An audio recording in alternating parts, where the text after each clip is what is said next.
এটা হচ্ছে লাস্ট, তুই ওটিতে যাবে, এটা হচ্ছে লাস্ট, তুই এটা কি মানে এখনকার জেনারেশনের ছেলে মেয়েদের আমি কিছু বুঝতে পারছি না। এটা হচ্ছে লাস্ট তুমি সিঙ্গেল কোথাকার এরা গেস্ট। যদি এই অবস্থা হয় তাহলে যারা আসতে চলেছে তুমি তাদের বুঝতে কি পারছো না, এটা অবস্থা? হচ্ছে last guest ready with me, এরপর হবে single get ready with me, এরপর হবে আরেকজনের সাথে। এটা হচ্ছে সেটা শুরু গেট করছে। রেডি উইথ মি যাচ্ছে ওটিতে, মানে আরে সত্যি আমি একটুখানি ব্লাশ দিচ্ছি যাতে আমার মুখটা একটুখানি ইয়ে লাগে এইটুকুনি।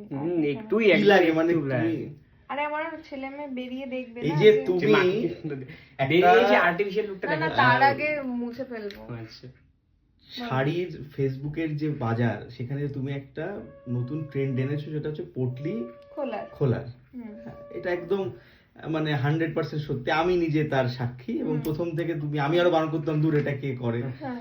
এটা করে এখন সবাই দেখছে এটা করছে, হুম। খুব ভালো কথা। তো এই যে আজকে ডাক্তার তোমার পটলি আনবক্সিং করবে, এটা তোমার মানে এই নিয়ে তুমি কি বলতে চাইছো? এই ধরো অপারেশন থিয়েটারে তোমার শোয়াবে, শুয়ে পটলি খুলে বলবে দেখি আমরা এর মধ্যে কি পাই, আজকে কি শাড়ি আছে এর মধ্যে।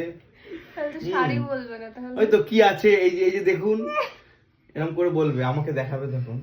এই পটলি আনবক্সিং নিয়ে তোমার কি বক্তব্য? এই পটলি আনবক্সিং এর ভিডিও তাহলে প্রত্যেকটা ডাক্তারের করা উচিত। ডাক্তারদের নতুন ট্রেন্ড সেন্ড করা উচিত। আমাদের এখানে তো করতে দেয় না ওটি রুমের ভেতরে ভিডিও, কত জায়গায় করতে দেয়, তাহলে একটুখানি ভেতরে ভিডিও করা যেত। অত ভিডিও করতে হবে না, এই জ্বালায় ফেসবুকের লোকজন বাঁচছে না।